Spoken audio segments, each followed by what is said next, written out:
Hello and welcome to the first episode of Our Club, Our Podcast. My name's Graeme Thewliss and today I am joined by Derek Watson. Hi Graeme, thanks for having us. And very welcome. And Stephen Reside. How you doing?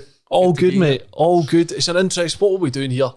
What we'll be doing here on Our Club, Our Podcast is chatting a bit about the Welsh Society. We'll be delving into what's happening on the pitch, what's happening off the pitch, what the Society's doing, and we might even have a couple of special guests coming in as well. Obviously, we've finished I was about to say the regular season, but I don't work in the NFL. We've finished the season so far. We're just before the split has begun, and we've just had our 5 fixtures for the remainder of the split. What are we thinking? Are we feeling good about it? Are we feeling bad about it? Are we feeling indifferent about it? I think we've got a good start. You know, we've got 2 teams there that are at the bottom end of the table. I'd like to hope that, you know, if we can get a win against St Johnstone, even a win or a point against Dundee, I'd like to think, not wood, but I'll touch it. Some wood under there somewhere. That we could possibly be safe by a couple of games in. Aye.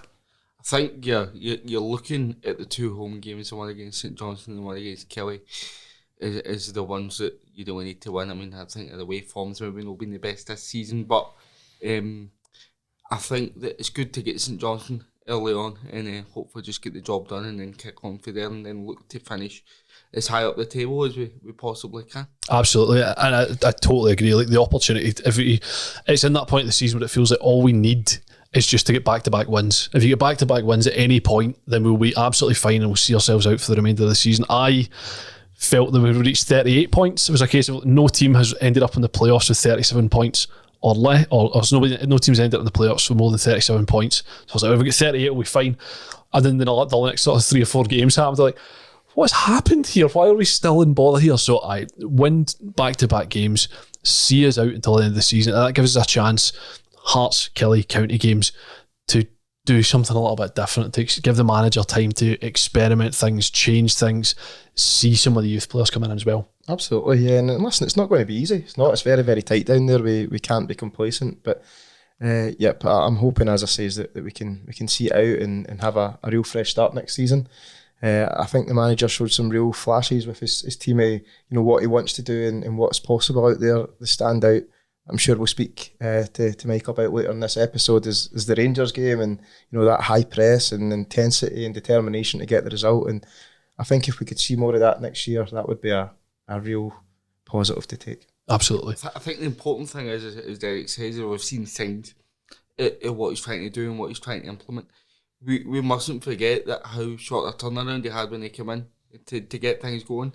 So I think he deserves massive credit for being able to get the results early on and to even be in with a shout at the top 6 of the weekend there with the amount of injuries that we have had is quite the achievement, I think. So no, I think it's been a good start to the Michael Wimmer tenure. People will look at, okay, the last 3 games we haven't picked up any points, but I think you look at circumstances within those matches, there was points in that game where decisions kind of changed the way that the first 2 were going to go.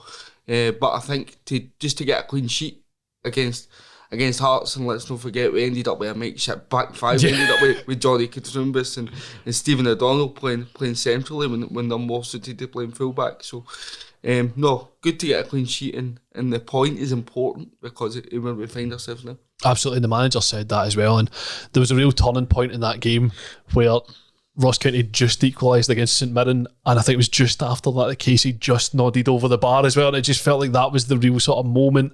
And again, you don't know what's going to happen elsewhere, but maybe that goal just sort of puts a bit of pressure on St Mirren, puts a bit of pressure on them to try and hold out or win the game or however that played out. In the end, our result didn't really matter in the grand scheme of things, but that for me was just I saw the notification come up and then I saw Casey's header go over, like, oh. And I suppose, listen, I would much rather we were in the top 6, but I suppose what was really interesting from me outside the big city teams that have finished or are sitting in the top 4 places, it was 3 fan-owned football clubs that were battling it out for that 6th place, you know, and really, really positive to think of it in that respect, very much competing in that league. Absolutely. And speaking of fan-owned football clubs, Derek, we are one. From the start. So I wanted to go through a bit through the society update in there as well. Obviously, a lot went on at the AGM a few weeks ago as well. We saw there's some departures from the board of people who are standing down. Can you tell us a little bit more about that in terms of what's happening and how people can be looking to be more involved in that? Absolutely. So firstly, thanks to each and every member that came along, either online or in person that night. Thanks to yourself, Graeme, for doing a wee bit of hosting on the evening as well. A wee bit of hosting. And listen, it's really, really positive. Things have been excellent at the society. Since we had a refreshed board, since Phil Speedy's now chair, and it's been really, really encouraging more than anything else to see the amount of work that's going on behind the scenes. And I think sometimes it doesn't really come across to the wider membership, and we need to get better at that. But from the stuff that we've been doing, I think our communications have really improved. I think the general mood in the room on that evening was very, very positive, great as well. And listen, I suppose I should definitely pay tribute to Jason Henderson, who has been on the Welsh Society board for as long as I can remember. He's done a great service, and he's stepping down at this cycle. Tom Feely's time on the board has come up as well, but Tom's going to stand for re-election as well. And I believe that nominations have now closed. And in the next few days, we'll communicate a wee bit more information about the voting process that's going to be coming forward, how many candidates we've had come forward, and you'll hear a bit about what they all want to bring to the table as well. So I'd encourage every single member of the society to take part in that democratic process and elect people that you want to see on the board. It's absolutely key. And again, from an outsider perspective on this to a large degree as well, when the last round of voting came around, it felt quite important, as it turned out to be very important in there as well. And it is your opportunity to make sure that your voice is being represented as a Motherwell fan in there as well. So can only echo that as well. When people put forward their details about the things that they think are important, the things that they can bring to it, it is vital for you to pay attention to that and volunteer to or sort of ensure that you are making a choice which represent you more than anything else. Absolutely, and I think any membership organisation is only as strong as the members that they've got. I'd like to think that everyone in the Welsh Society has their part to play, and there's many ways that you can get involved. You can volunteer on some of the work streams that we do. Yourself's involved in the comms work stream, so is Stephen. We've been doing a lot of work on governance. We've been doing a lot of work on fundraising and events, and you've probably seen that throughout the last few weeks as well. There's been a lot more happening and a lot more ways that people can engage. So it's been really exciting, as I say, and it's been a pleasure to be part of. Brilliant. And on top of that as well, we've had a number of events over the past couple of weeks or the past couple of months, and we've also got some events coming up as well. Yeah, we do. One that will be getting announced very soon is the Live the Dream event, which we done last year. Was a huge success. People get to be a football player for the evening. I use that very lightly, saying a football player, but they get to wear the claret and amber, get changed in the dressing room and play on Fir Park, sometimes alongside some of their former heroes as well. The standard was good last year. The standard was very good. It was good fun to watch as well, and all the guys that took part in that had a great time, and I think it was one of the highlights of their year. So information will be coming in the next week or so about that as well, once we've got a date tied in, now that we know this post-split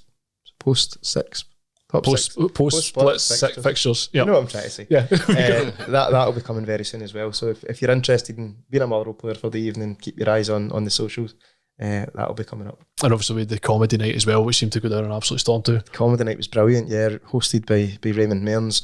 And all the other guys that were on the panel were hilarious. It was absolutely packed out in the Cooper Suite. And I think one of the things that we're hoping to do is not just bring more money into the Welsh Society reserves through what we're doing there. It's how can we get more events at Fir Park?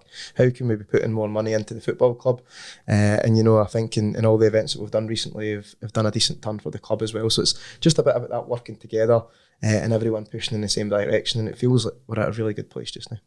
And as we come to the end of the footballing season, obviously for the Welsh Society, things continue throughout the course of the year. What are the kind of priorities you've got for the remainder of the year? Yeah, absolutely. I think we continue pushing on and doing what we're doing to this point. I think it's really important that we continue to improve our communications, that we continue to improve our engagement with members, we continue to bring people on that journey, and we just keep thinking about how we can move in the same direction. It's so important that in the last year we have grown our membership. We've grown the money and the reserves coming into the society as well, but we don't rest on our laurels. We continue to go, we continue to drive that forward and bring all Motherwell fans on that journey.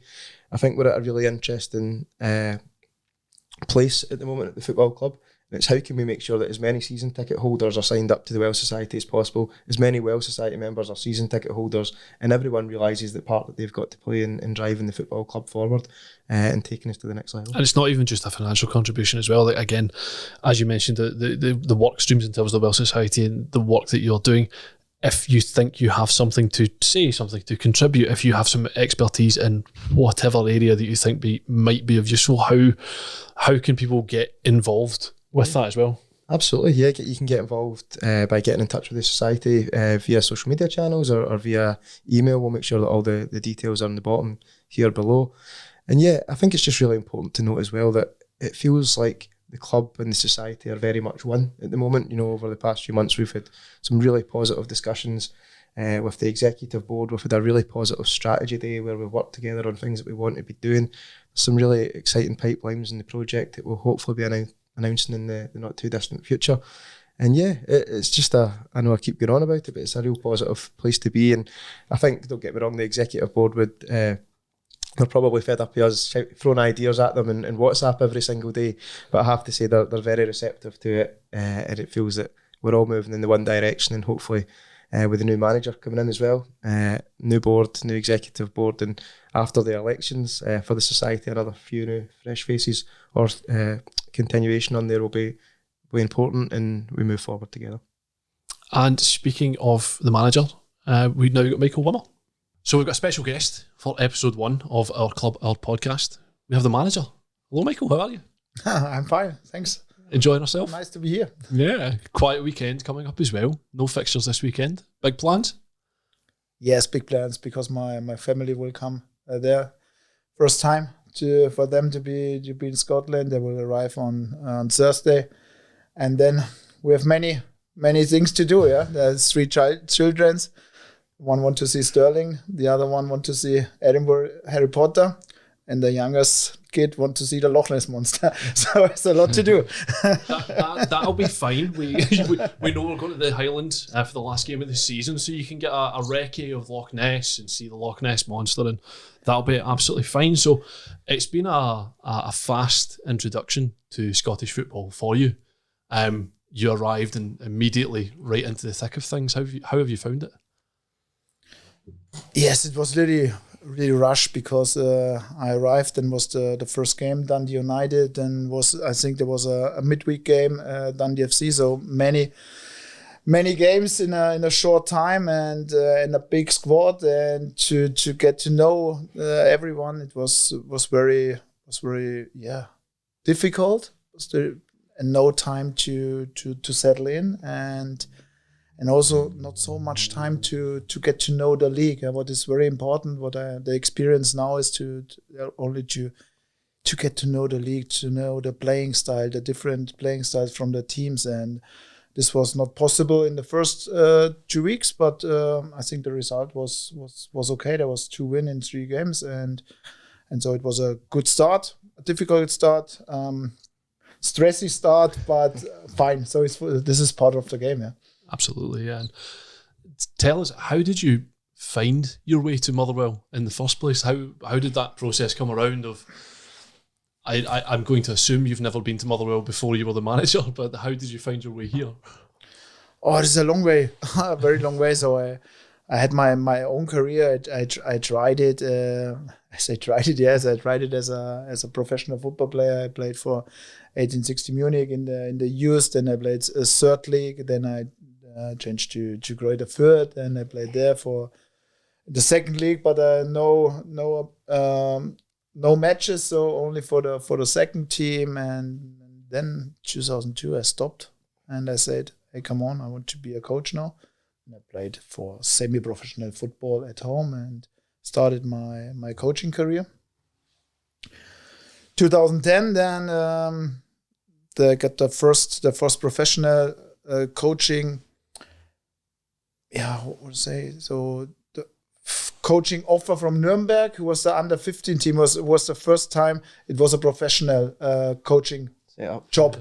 And yeah, I was in Nuremberg then 7 years in different jobs, to head of recruitment, head of education, under 17, assistant coach first team, assistant coach under 23, chef coach under 23. Then in Germany there's also a school project where the bigger clubs works with schools together, where the kids are, instead of the first 2 schools lessons, they have play football in the morning. Okay. And this is also was a program I was the head of, who makes the contents, what they should train and so on. Yes, and in 2017 then I got the offer from Augsburg to be assistant coach there. A good friend of mine who also lives in Dingolfing, is a small town where I was born and where my family is settled. And he said, "Hey, come on, make my assistant coach in Augsburg." And in Germany, it's not so easy to come into the pro license course. And so I thought, okay, if I may go to first league, to Bundesliga and make assistant coach, it should be more easy to get the pro license. Yeah, I did it. It was a great year. I didn't make the pro license, but it was also a great year. Then in 2018, I said, okay, come on, Stuttgart. I go to Stuttgart. It's a very big club in Germany. It's a traditional club, big transition. And yeah, then I was in Stuttgart 3.5 years. I made my pro license there. And the last 3 months in Stuttgart, I took over as a care manager, and I was very successful also this time. And in the end, Stuttgart decided to bring a manager in who has more experience, in a relegation battle. And I had to accept this and said, yeah, but I don't want to go back as assistant manager, because I'm a head coach and I love this job and I feel well in this position. And so I decided to retire and to stop and to wait for the next offer as a head coach. This came in January 23, and I was in Vienna for 18 months. Nice city. Nice city. Also big club with big transition. During this time, they had many troubles with the connection with fans and board and club was not good. Many troubles. And I took over and was successful 18 months.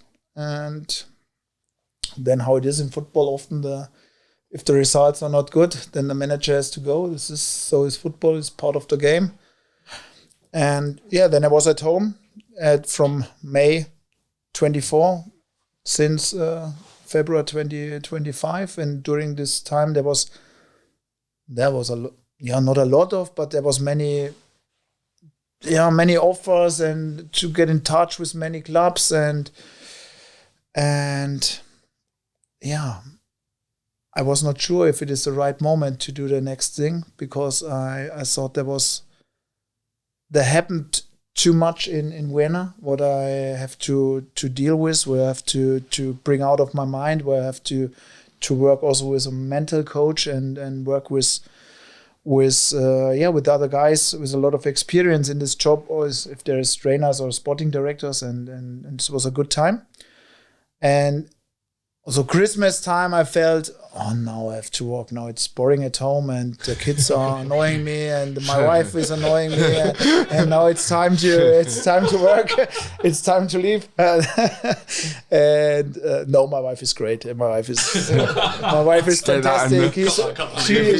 She supports me without a fantastic family. This job is not possible. So no, all fine.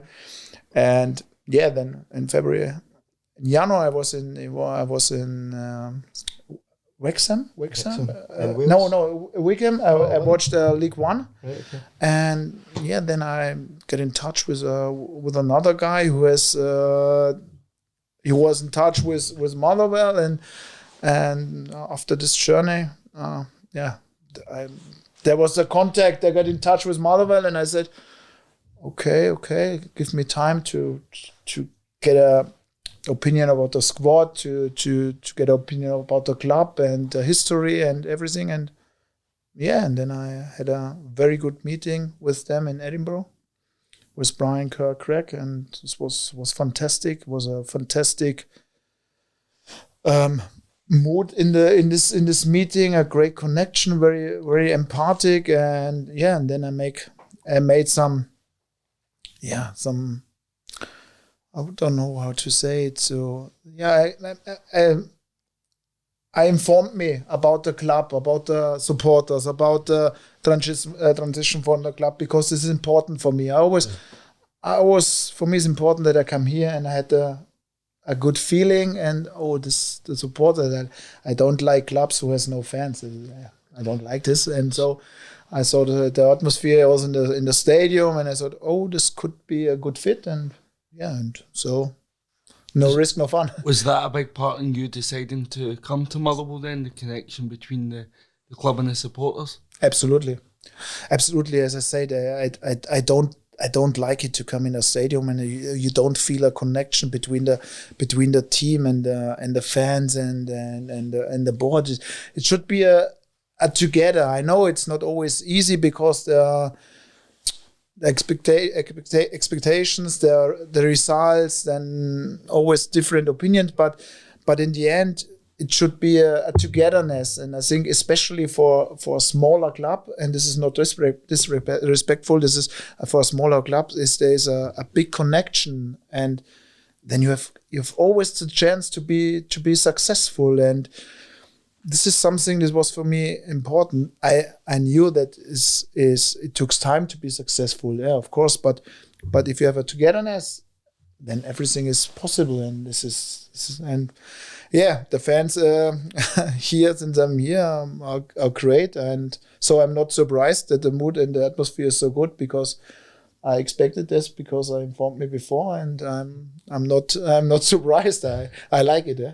It seems, Michael, that's something that you've had to date. I remember reading online before you started that you had a very close relationship with the fans in Austria as well, and seeing your name and your face on banners, and they were all singing your name. Yes, but this is not something I'm working for. This is not something what is, if I say important for me, perhaps it's not true. I like it that the guys are likes me. This is okay, but I try to be myself. I try to be authentic, and I try to be normal. And what I can say to everyone, and I always try to give my best. I'm there for the club 24 hours. I work hard to try to work hard for them club, also for the club, for also from the fans. So to give them everything I have, and I couldn't promise that it works. I couldn't promise that we win the games. This is also always luck sometimes. So, but I could promise that I give everything for the club. And in Austria, for example, it was like this. That the connection was not really good, but I had meetings with the guys from the ultras. There are different ultra groups, and I said, "Come on, let us go for a beer and to speak," because I think it's important what the fans are thinking. Because then then I know what they're expecting also from me. I don't do it, but it's for me also important. Yeah. If the guys say, "Hey, I want," one guy texted me. I'm not often in the social media, but he texted and he said, "Hey, we are not expecting that we win each game. We know we are Motherwell, but we expect that the players give everything in the game." And this for me is normal. For me is normal, and this is a good way. This is cool. I think you've made a bit of a mistake there, because any Motherwell fan that's listening to this now thinks that they're going to be able to go for a beer. tell you how they feel about the performances. No, I take Ahmed. No, this is for me normal. For me, it's also normal that if I met a fan, or will meet a fan for random, for example, in a pub, then why should I not drink a beer or a small whiskey with him? Or why not? This is I'm I try to be human.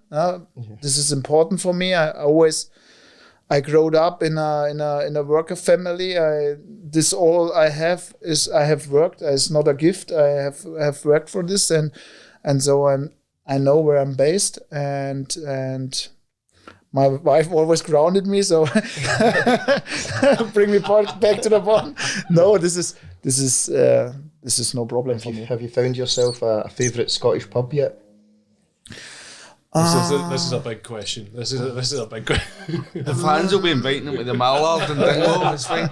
Not till now. I was in one pub now after the Rangers game. I was in a pub, and it was in Boswell. In Boswell, yeah. Mm-hmm. But they were all. I go in and went into the pub and everything was blue, and I thought, "Oh my goodness!" But to say it wasn't they bother, so everything fine. And this is something what I love here in Scotland, and this I never saw this before, and this is something what is for me so respectful. There's no hate. There's no hate in other countries. If you go, for example, as a manager from another team, you go into a pub from another club. Yeah. There is hate, and it's better for you to go out. And here, this was so keen. So, and also here I have the feeling. You don't need a police in a football game. It's in other countries that you can't imagine that there's no police during a football game, and here is a derby, and after a derby they go in a pub and they cheers and drink a beer and they're talking about and this is football.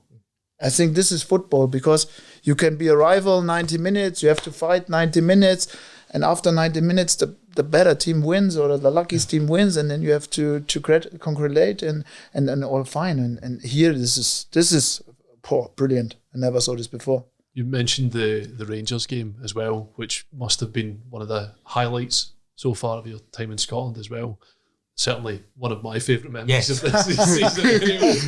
But just is that the sort of thing that we can expect in terms of a performance from your team? It was brave, and it was the way in which the team pressed was aggressive, and I think that's the best that we've seen of us so far. What the expectations in terms of performance? Yes, I expect this from my team, and I think my team is able to do this. And I think at the moment, not always, because we have to work on it, and it's also another. You need another power. You need another condition. You need this took also time. For this, I need a preseason, but I think we can. But if you always can expect a win in Ibrox, I think if we talk about this is not. I think this is not. Yeah. There must be. I said it before the game. If they perhaps have an unlucky day or not so good in shape, and we have a perfect day, and you have also a little bit of luck that they have a goal chance and they miss it, and perhaps a referee, and then you can win there. Yeah. But it shows, in football everything is possible, and if you believe in yourself, and if you're confident, and if you are brave, why not? How difficult was it to get that philosophy across with such a short turnaround, and do you feel that there's still more to come in terms of getting that level of maybe consistency that we've seen at Ibrox? It was very difficult, and to be honest, I had also to adapt things. So it's what we are doing now at the moment is not the whole philosophy of mine, because I'm not the important man. I'm not important. Important are the players, and the players have to play has to play the playing style. But if they don't feel at the moment because of a lack of perhaps energy or perhaps of knowledge because it's new, then I can't say, hey, I'm here and you have to play my style. And if we win or not, it's not it's not important. I say Michael Wimmer, and you have to play this. No, this is not mine. It's always a togetherness, as I said, and I think we have adapted now. Not so high pressing, always a little to go over and high, but not so high. So to find a little bit a balance, but after the preseason, no balance. Then is we try to make the other style. Yeah. Right. Yes, that's great. Because why should I say, come on, we have to do this, and they don't feel well at. I think all the things are working better if you have confidence, and confidence, you become confident with results, and after 2 losses now, to say it's important, and the table is so tight. Also the relegation playoff now, the play down, or however it calls in Austria, always say play down to them. It's so tight, so you have to be careful, and for the style you need a. But I like it, as you said, the behavior to be brave, the behavior to have confidence, the behavior to play forward. This is something I want to see, and what I want to see is that we have to create more chances. This is the next. Fantastic. And you mentioned Ahmet as well. You seem to have a very close relationship with him. Where's that? So where did you guys meet? And he seems a bit of a character as well. At first, he's a fantastic character, and he loves this here. So he's amazing, and also with the attitude here, with the character here from the guy. He said he was never had never a station before or a job before where a coaching team or the staff is so close and so honest together. So this is first, and I met him 2012 or 2011. I was under 15 coach in Nuremberg, and he was also in Nuremberg. And 2012, I was under 17 coach in Nuremberg, and he was assistant coach from under 16, and the relationship between him and the under 16 coach was not good. So he always talked to the boss, please give me another head coach, please give me another head coach, and my assistant coach, he changed the job. And then my boss said, do you think you can work with Ahmed? And I said, oh my God, no, funny, no.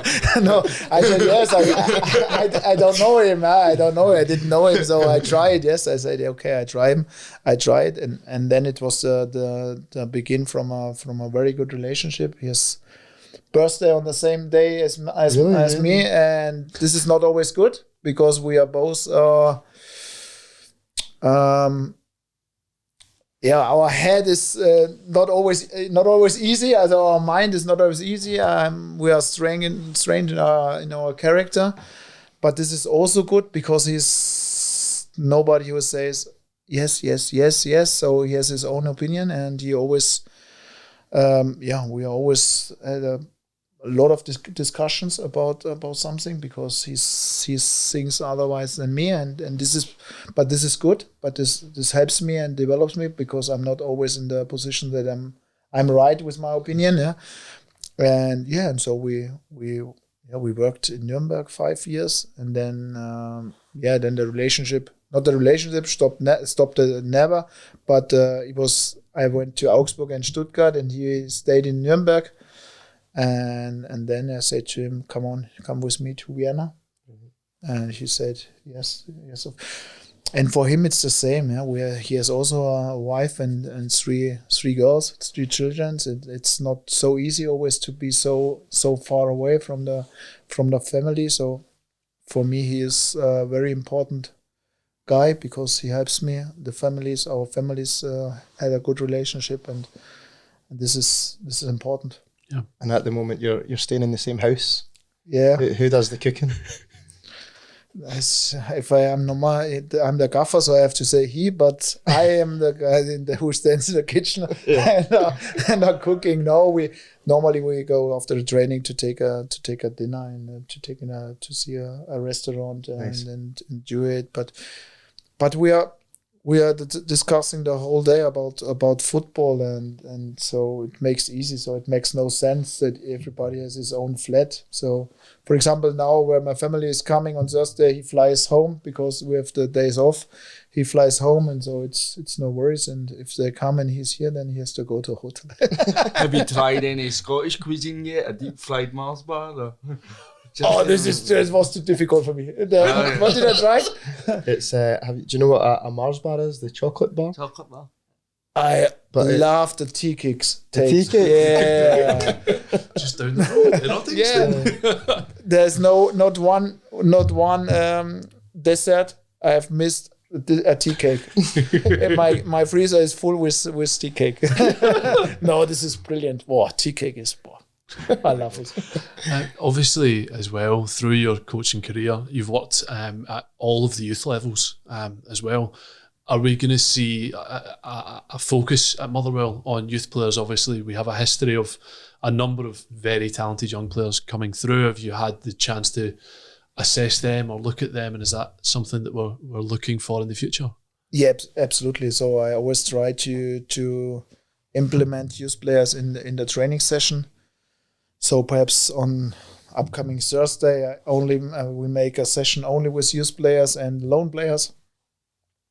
And there are many interesting young guys, and I think in my opinion there's no other way. You're a smaller club, and there's no other way to implement and to improve and to develop young guys, and so role models like Len and Miller should be and could be the way from Motherwell to develop them, to improve them, to give them matches, to give them play, to give them minutes, and then to sell them. This is I think this could be a good way. I know the fans no to lose the best players or one of the best players or one of a guy from them, but I think it's a good fit for all. And what I can say is always, you see it in Lennon. He is now, I don't know, 65 Premiership games, and it's always for young guys important to play, and here you can develop. I think you can also develop without the biggest pressure, and I'm a fan from them, and I like it to work with young guys, and so it could be the way, and it should be the way, and so long I'm here, it is the way. Great. And as well as that, you mentioned earlier about the closeness between the fans and the club and the board and the manager as well. Were you aware of Motherwell being a fan-owned club when you first made contact with us, and what have you learned about that at all? Well, to be honest, no. I was not really sure what this meant, or what is the meaning. So I always felt a little bit like Germany, so 50 plus 1, okay. and then like this, and this I like this, and then they have the first auto meeting with the World Society, with the ownership and the fans, and yes, I like it to do it together. And what I also like is I'm a fan from to do also other things outside from football, to help to support each other, to support also the what is called the guys who lives in the city, the community, to help the community, to help a hospital or something. This is, I think it's a privilege to work in football, and it's, to be honest, it's always a better money than other, and so we have to support also the other community, the other guys, to be also a supporter, because not everybody has the same life like you and have the same lifestyle like you. So it's easy normally to be friendly and to be also a supporter. Who was the team that you supported when you were growing up? I was do you know Borussia Mönchengladbach? Yeah. I was a fan from Borussia Mönchengladbach. I don't know why. I can't really say why, but there was some players that was very interesting. Stefan Effenberg played there, and so I was a fan from them. And then it stopped. If you start your own, and then it stopped, and it changes, and you're not a fan, not really a fan. But now, if I was not in job, I like it to watch football, and then I want to see football games in transitional clubs. So also Belgium, where's the stadium in the city. The next is a barber shop, and this is something this is special, and as I said before, in UK this is phenomenal. This is not normal. Did you go to any of the games during the Euros in Germany? No, but I don't know if I have to see that my wife don't hear the podcast. Yeah? So I was in Munich, and my wife was in Munich, and when the Scottish team played against Germany, the first game, and I was at home. I think I was babysitter, and she was out, and she texted me, and she said, the Scottish guys are so crazy. They're so crazy. And I say, why? And then he sent me a video with the pipe. And she said, oh, so crazy, so great. If someone, a Scottish team text you or phone you, please go to Scotland. She said, because she was so crazy, because he said, oh, they're drinking so much beer, and then they're celebrating, and they're so lovely, and she was so surprised from the character. Well, that's that. Does that mean we get to take the credit because we were in Munich in the summer, so we brought Michael Wimmer to. Yes, and that's the reason. Did you know when you were choosing what you wear on a match day that wearing Stone Island gear would immediately make you a fan of people that immediately come with you?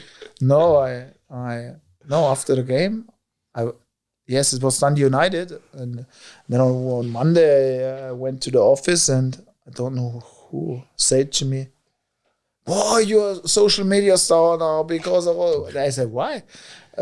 Stone Island. I don't know. I like the jacket because it's warm, and there was cold in Dundee United, and I like the color, but I have no sense what it makes with Stone Island. Is it? What was it the reason? Can you explain me? Derek can answer this. Yeah, I suppose throughout the years it's been quite synonymous with certain types of football fans, particularly in Britain and in Scotland as well. So you'll often see Motherwell fans on the terraces wearing their Stone Island jackets. No, I like it, and Stone Island is also I think something with working, and you can identify this with working, and I like it, but then I very often I just wanted to say thank you more than anything, Michael, for coming in to join us today. That's been very, very interesting. I feel like we've learned a lot. And most importantly, that actually it was the Scotland fans in Munich that brought you to Motherwell. So thank you very much for your time, and best of luck for the rest of the season. Thank you very much. I say very welcome. Thank you. I appreciate it here, and fine. Brilliant. Thank you. Thank you. Well, thanks very much, guys. It was brilliant to catch up with Michael Wimmer and find out a little bit more about him, more than anything else as well. I found it super interesting. Going to be delivering some tea cakes to Firth Park. Absolutely. A man who's imbibing the Lanarkshire culture by delving straight into a big tub of tea cakes in there as well. But thanks very much for listening. We'll be back next month. Where we will be looking back hopefully at the end of the season, looking forward with the society in terms of what's coming next, and some more special guests as well. So thanks very much for your time, guys. Thanks very much, Graeme. Cheers. And we'll see you all again soon.